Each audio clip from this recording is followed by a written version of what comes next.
Hey guys, Joel here with another reasoning session, and today I'm going to be talking about what is it that you're going to do when you come face to face with the anointing.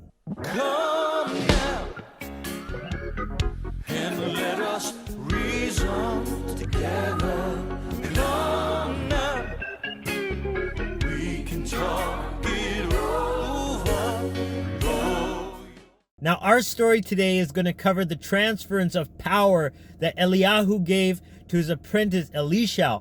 This was during a time of intense persecution of the true prophets of Yahweh in ancient Israel. And in the story, when Elihu first meets Elisha, he's literally just had a conversation with Yahweh saying, you know what? I've been very jealous for Yahweh, God of hosts, because the children of Israel have forsaken your covenant, thrown down your altars, and slain your prophets with the sword. And I, even I only, am left. And they seek my life to take it away. But Yahweh's response surprised Elihu, because Yahweh said, look, yet have I left me 7,000 in Israel, all the knees which have not bowed unto Baal, and every mouth which has not kissed him. So even though Elihu thought he was alone, Yahweh is saying, look, I can see a broader perspective than you. And there's all these people out there that are just like you, that are reserved for true source, just like you. They're not settling for images or other kinds of identities projected onto source, the true formless source, that is. But when Elihu meets Elisha, I'm just going to read straight from the text, because me explaining it is not as good as reading the story for itself.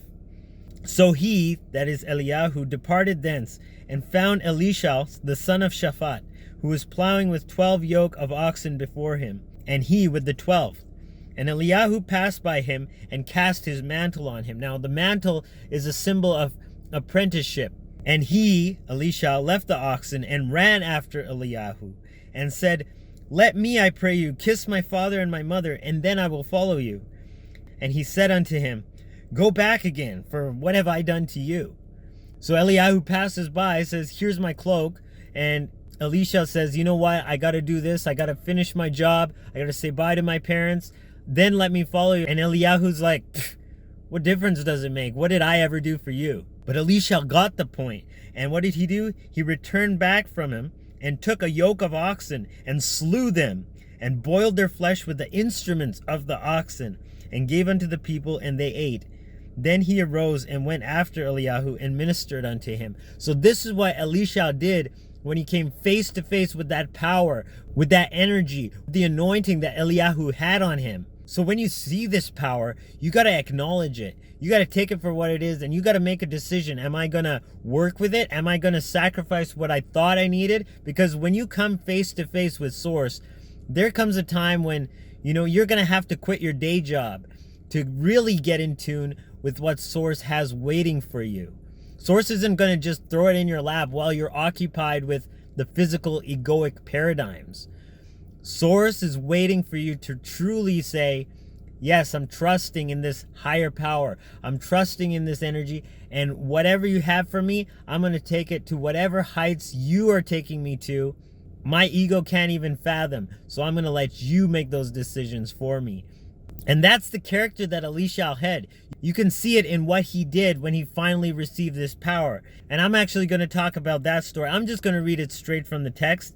But this happens right before Elihu is going to be caught up by the fiery chariot. So chapter 2 of the second book of the Kings. And it came to pass, when Yahweh would take up Elihu unto heaven by a whirlwind, that Elihu went with Elisha from Gilgal. And Elihu said unto Elisha, tarry, or wait here, I pray you, for Yahweh has sent me to Bethel. And Elisha said unto him, as Yahweh lives, and as your soul lives, I will not leave you. So they went down to Bethel. And the sons of the prophets that were at Bethel came forth to Elisha, and said unto him, know you that Yahweh will take away your master from your head today? So the prophets, or the so-called prophets, were saying, hey, did you know this is what Elihu is saying is going to happen to him? They didn't believe it. They were just seeker-friendly prophets. Actually, they were just prophets for the business of it. Let's get right down to it. They weren't actual prophets. They were just running the business of telling people whatever they wanted to hear. a feel-good message. But Eliyahu's response, and he said, I know it, hold your peace. He's like, yeah, I've heard, now you shut up, because I know what's going on here, and I'm following him all the way. So at Bethel, Eliyahu says the same thing. Wait here, I pray you, for Yahweh has sent me to Jericho. And he said, as Yahweh lives and as your soul lives, I will not leave you. So they came to Jericho. And the sons of the prophets that were at Jericho came to Elisha and said unto him, know you that Yahweh will take away your master from your head today? And he answered again, yea, I know it, hold ye your peace. And Eliyahu said unto him, tarry, I pray you here, for Yahweh has sent me to Jordan. And he said, as Yahweh lives and as your soul lives, I will not leave you. And the two went on. And 50 men of the sons of the prophets went and stood to view afar off, and they too stood by the Jordan. And Eliyahu took his mantle and wrapped it together and smote the waters, and they were divided here and there, so that they too went over on dry ground. And it came to pass, when they were gone over, that Eliyahu said unto Elisha, ask what I shall do for you, before I be taken away from you. And Elisha said, I pray you, let me a double portion of your spirit be upon me. So he saw the power that Eliyahu was carrying, what he was manifesting with, what kind of energy was riding with this man. Because it wasn't Eliyahu's physical being that was doing all this stuff. It was that power that he was allowing to flow through him from source. And Elisha saw that, and he's like, I want twice as much as what you have. And Eliyahu's response, you have asked a hard thing. Nevertheless, if you see me when I am taken from you, it shall be so unto you. But if not, it shall not be so. So he was saying, you got to stay to the very end. You got to stick with me through thick and thin. And if you can do that, yes, you will receive this double portion that you so desire. And it came to pass, as they still went on and talked, that behold, there appeared a chariot of fire and horses of fire, and parted them both asunder. And Eliyahu went up by a whirlwind into heaven. And Elisha saw it, and he cried, my father, the chariot of Israel and the horsemen thereof. And he saw him no more. And he took hold of his own clothes and rent them in 2 pieces. Now he saw Eliyahu go up in this fiery chariot. And so that double portion was coming to him.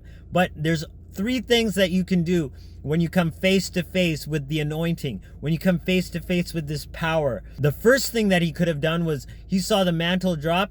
He could have started getting stones and putting stones in order, building a monument and saying, this is where the great prophet Eliyahu was taken up to heaven. I saw it with my own eyes. He could have built a pilgrimage site, some kind of church or cathedral. You know what I'm talking about, right?